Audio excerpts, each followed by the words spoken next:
Well, I've already mentioned, like, wow, we have been studying this book, or you've been hearing maybe, and I've been studying, I know, this book on the 7 Spiritual Laws of Success by Deepak Chopra, and here we are in week 7. And I'm just wondering, how is it working for you? Are you using these laws? These are laws that aren't physical laws, but they're metaphysical laws. They're laws that work in the realm of consciousness. They're laws that work in the spiritual realm. And wow, they're amazing because and the success that we're talking about, I'll remind you again, the success we're talking about is the continued expansion of happiness and the progressive realization of worthy goals. That's the success we're talking about. It's not about money and the job and the house. It's about true success. It's about that success that makes us just exquisitely happy. The progressive realization of worthy goals, not just the thing. And the expansion of happiness. Think about that. If happiness expanded in your life right now, whoo, that's exciting. Because here's the thing. We are spiritual beings. Paul said, I want to be in the world but not of the world. I don't want to take my cues from the world all the time. I want to realize that something bigger is going on. Something spiritual is going on even though I'm in this human form. That's what he was talking about. I want you to know this. I want you to know you are not here by accident. None of you are here by accident. It wasn't a willy-nilly like, oh my. Something playing around somewhere thinking, oh, maybe it's you that will. You are here by design. And you are here to contribute. You are here to evolve creation. No less than a star being born in the universe somewhere, and the existence of you being here, right now. I want you to know that. I want you to at least consider it. That it's no accident that you're here. That it's important that you're here, that it is essential that you are here at this time. I want you to know that. I don't care how much money you have or any of that other physical world stuff. I'm talking about as a spiritual being, it's so important that you're here. I want you to know that. Oh, that's a little off track, but I want you to know that. Can I say it again? I know it. All right, you know it. Somebody knows it. Yeah. Let me read you this 7th spiritual law. It's called the Law of Dharma. And the Law of Dharma is simply the law of purpose. And Deepak says this, the Law of Dharma says that we have taken manifestation in physical form to fulfill a purpose. See, I told you that.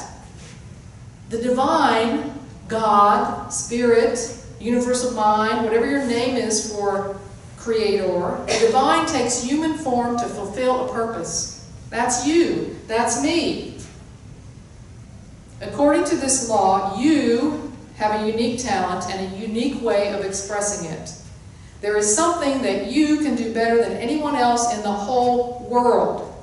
Are you hearing me? The whole world. And for every unique talent and unique expression of that talent, there are also unique needs.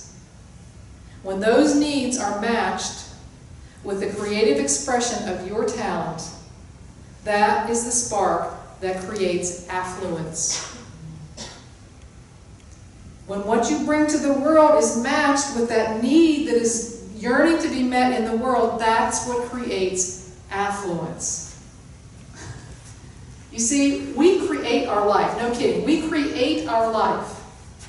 We have a choice and we create our life and our living. And there is this thing, there is this purpose for which we were born. Now this thing sometimes is something that people know about early on. You know that 5-year-old boy or girl who says, I'm going to be a scientist. And they're serious about it, and there's nothing that will stop them from being a scientist. Like they know early on. The same thing could be for someone who knows it's music, or knows that it's numbers, or knows that whatever it is. And early on, like the astronaut, I want to be an astronaut, and they're so clear about it.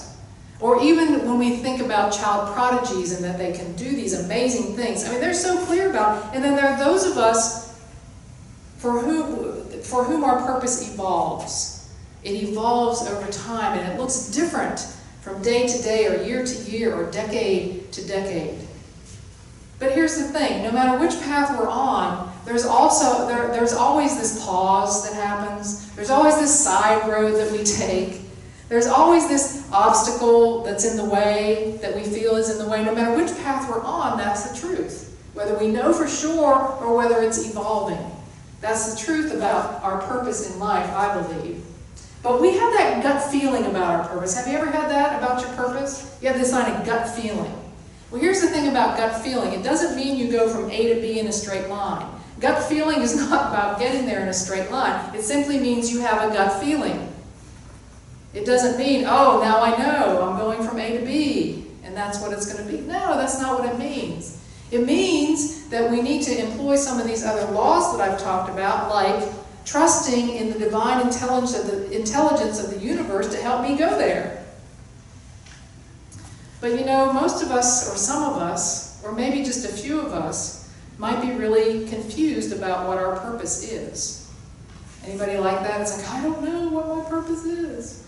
Well, there's some, it's like, me. I still don't know what I want to do when I grow up, you know, kind of thing, right? All the folks that are in my decade of existence are saying, yeah, it's me. But here's the thing, there's a lot of clues around us. There's a lot of clues around us and within us that lets us know what we are uniquely designed to be here on this earth at this time. One thing I'll say to you is you should listen to people who tell you what you're good at.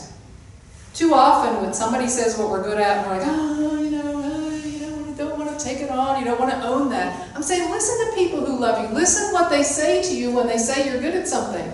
Listen and take it in. It's really that simple. They can give you a lot of clues, the people that love you. Even the people that don't really like you much but say something and you're like, oh, maybe that's it, right? Maybe that's it. I think we need to listen to those people. Listen and take it in. You decide, but listen and take it in. It could give you a clue. We talked about one of the other spiritual laws, in fact the first one being the practice of stillness. It is imperative, if we are to know what our true purpose is and to understand that from the spiritual realm, that we have to practice being still. We got to get out of the distraction. The distraction is confusing. We will stay in confusion if we don't make the time to be still. We'll get confused about what that is. A third thing that is a good sign or a good indication of what might your purpose be at any point in time is to notice that when you're doing whatever you're doing, you totally lose track of time. Yeah. Thank you, Rachel. You're only a few minutes late. You lose track of time. I hope you were doing something that was your life purpose. You're in the wild, Miles. You went to in the wild, yeah.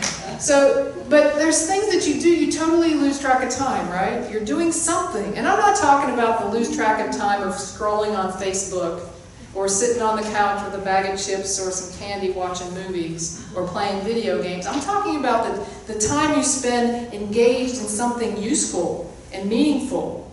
Notice when time stands still when you're doing that sort of thing. That could give you a clue to your purpose.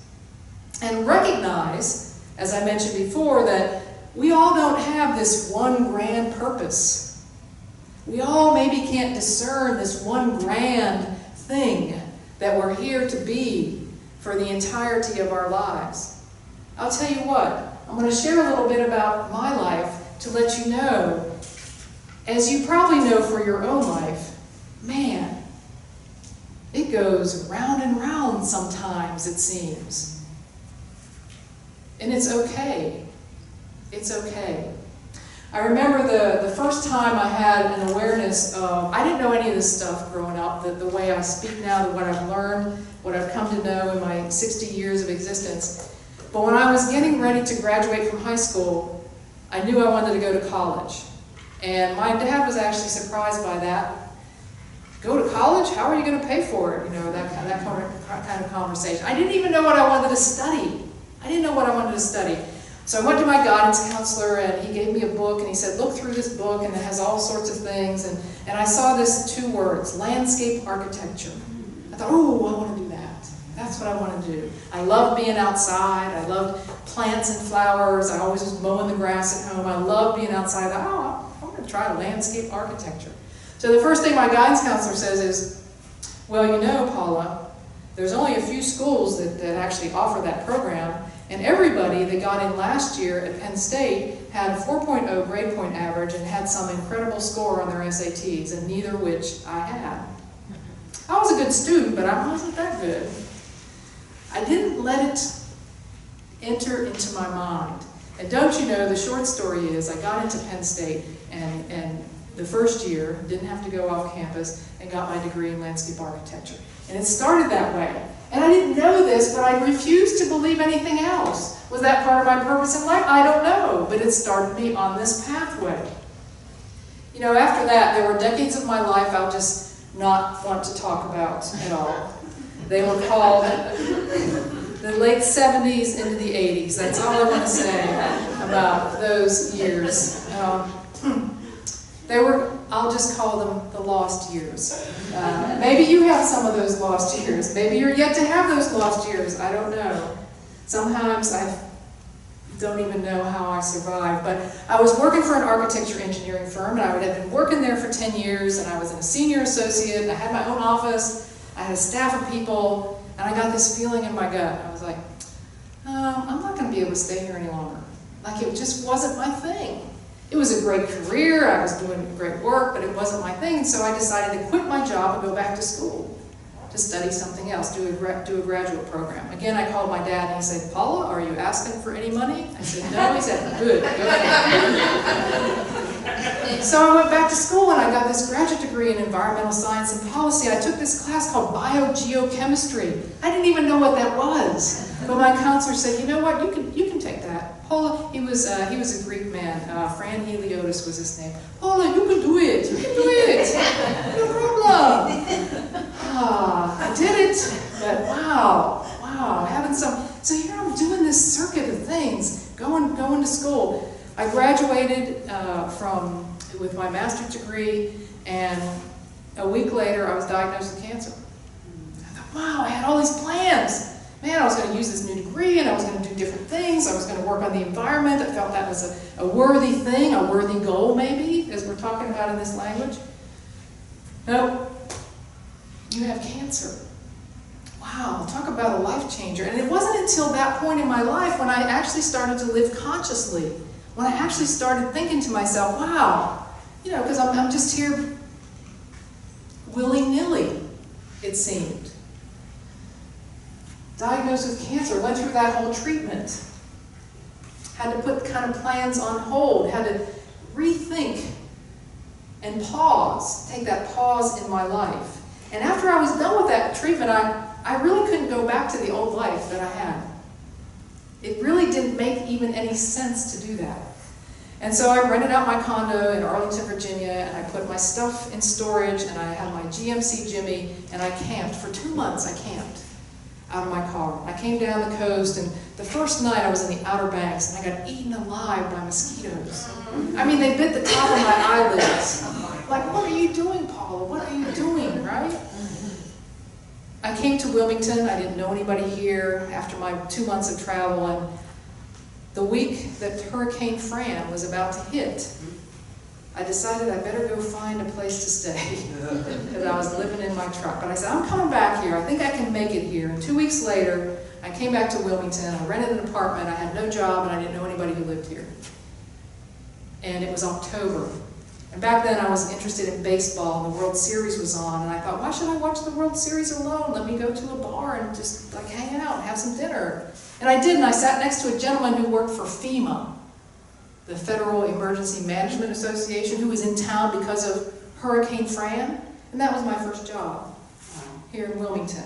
He said, you should go to Raleigh and get trained to do this. And I said, I think I will. And that's what I did. Around and around I go. Around and around I go.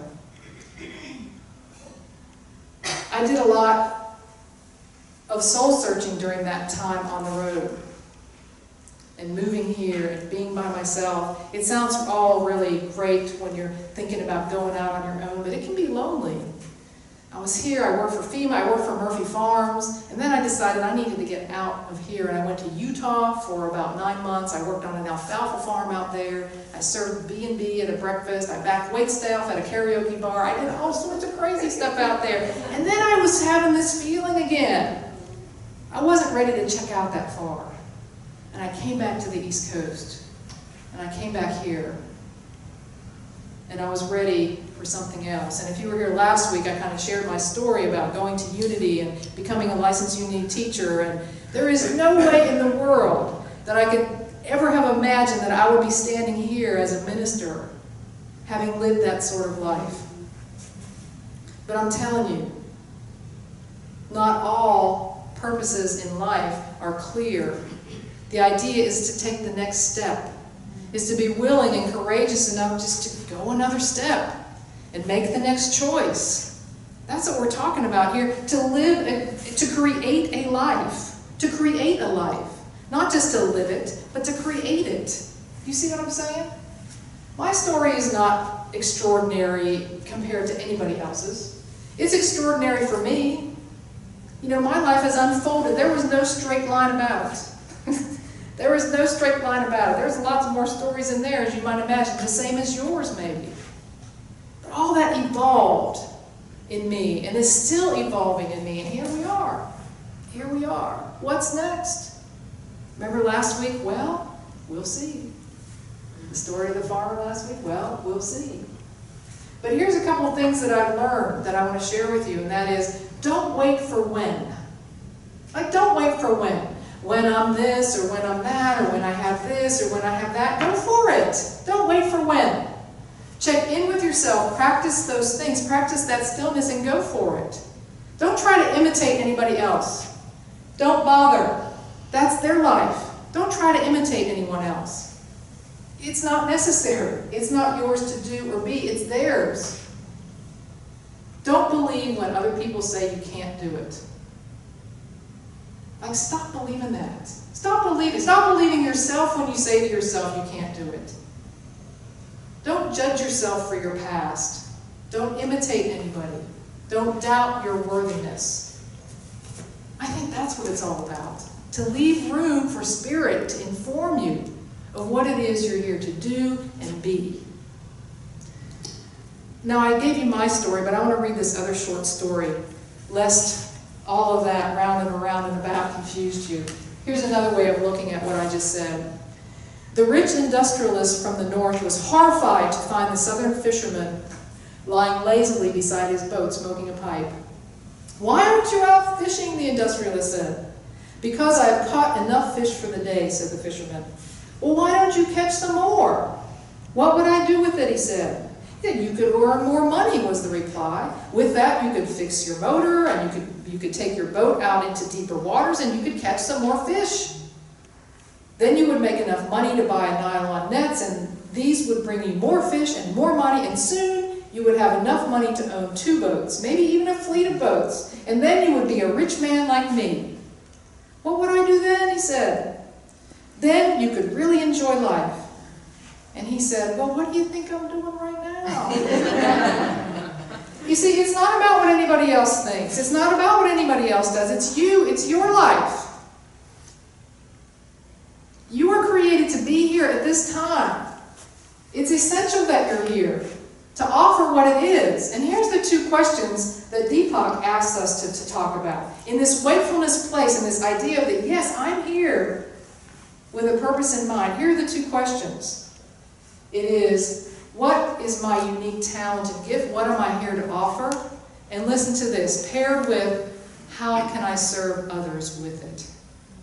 See, this is the marriage of the law of Dharma. It's not about just getting it done and getting it done for me. It's pairing what it is that I have a unique propensity toward, a unique gift for, and pairing it with the idea of how can I serve others. You hear that? How can I serve others? Let me read you this. When you combine the ability to express your unique talent with service to humanity, then you make full use of the law of Dharma. Instead of, what's in it for me? It should be, how can I help? That is the inner dialogue of spirit. That's the inner dialogue of spirit versus the dialogue of ego, you see. In just shifting your internal dialogue from what's in it for me to how can I help, you automatically go beyond the ego into the domain of your spirit. You see how that works?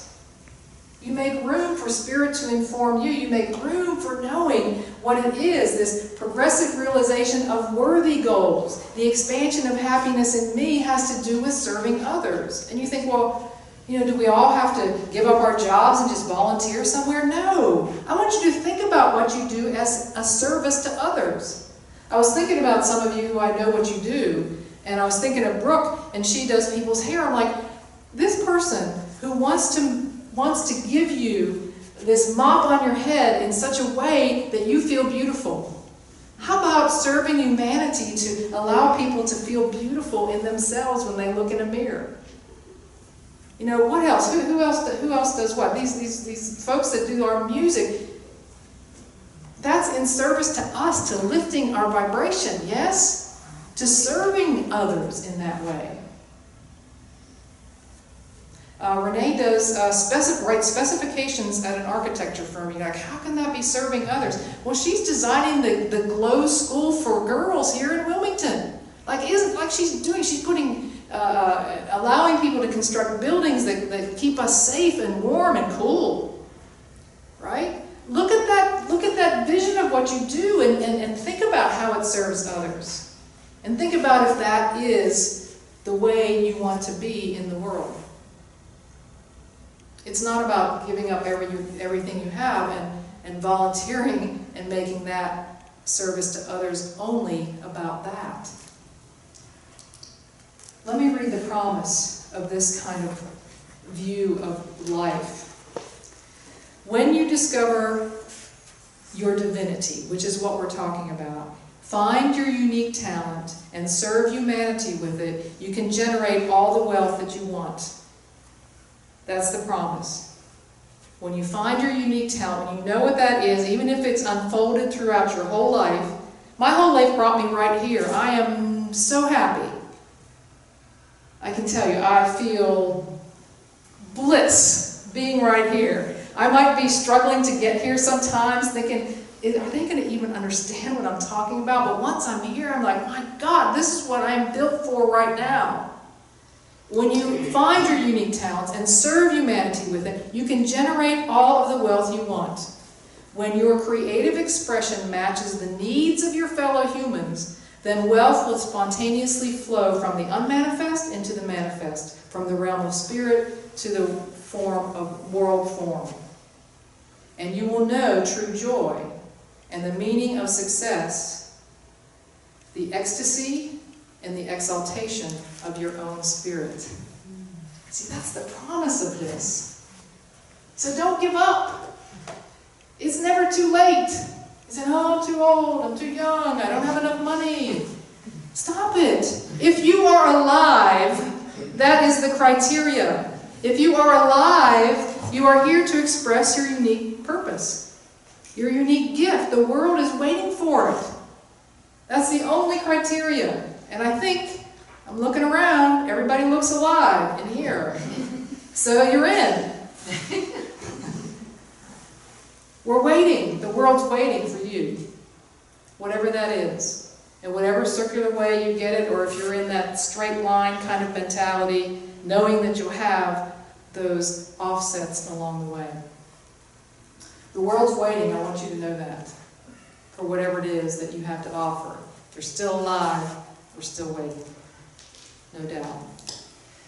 On your way out today, you will get a card with all of the mantras that we've used throughout this series. Today's mantra is, or today's question that we set for ourselves is, today I will ask myself, how can I serve?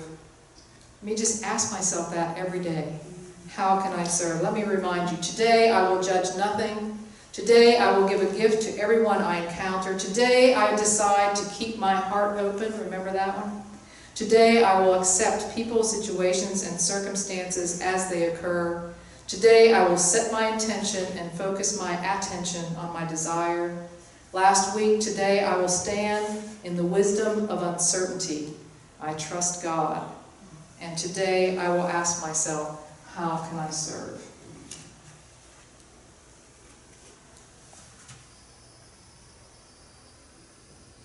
It is important that you are here. It is by no accident that you arrived on this planet now. Believe it. Let's take that thought into meditation right now. So I invite you to take a deep breath in and out, maybe several, ready in and out. And another deep breath in with me, in and out. And let's make this time, this practice of stillness, this practice of opening up to discover and uncover the next step. The purpose for which you were created. How it is unfolding in your life right now.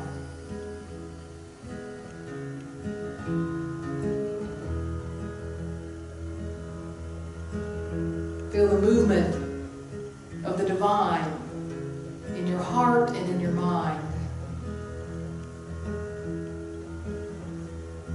Surrendering to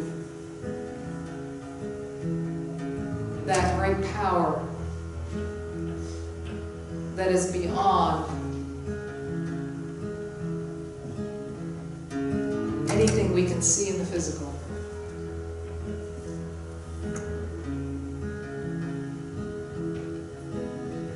With just this simple question: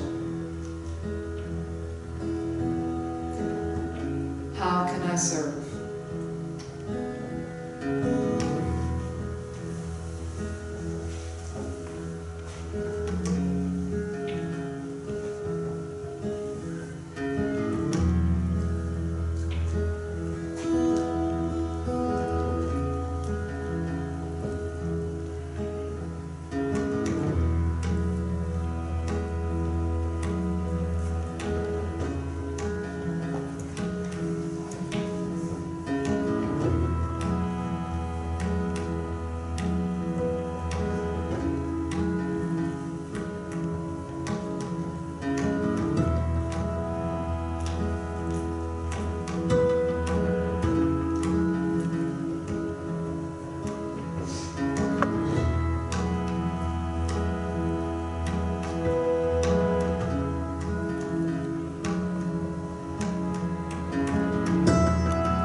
Every child has known God, not the names of God, not the God of don'ts, not the God who ever does anything weird, but the God who only knows 4 words and keeps repeating them, saying, "Come dance with me. Come, dance."